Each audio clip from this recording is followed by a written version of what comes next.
tonight, Jesse Ross, who disappeared 10 years ago.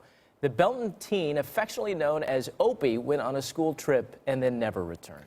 But after the holidays, a discovery made in Lake Michigan has renewed the hope for this family. This is probably the closest we've had. Don Ross is optimistic that recently discovered human remains along Lake Michigan could be those of his missing son, Jesse. Right now, because they have no information on Jesse whatsoever, we know nothing.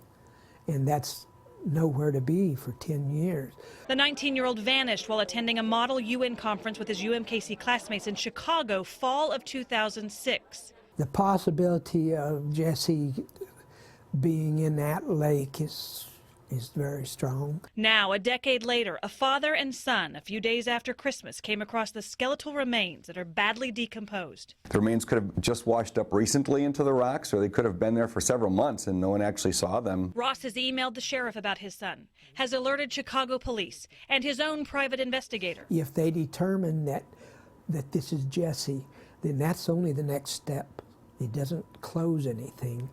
We need to know how he got in that lake and who might be responsible. Over the last decade, Ross has experienced a few close calls, so he's cautious. They found a body a couple of years ago in a pond somewhere in the Chicago area.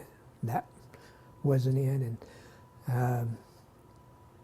But in general, you know, we've had so many of these things that you just kind of have to, I think, let things work.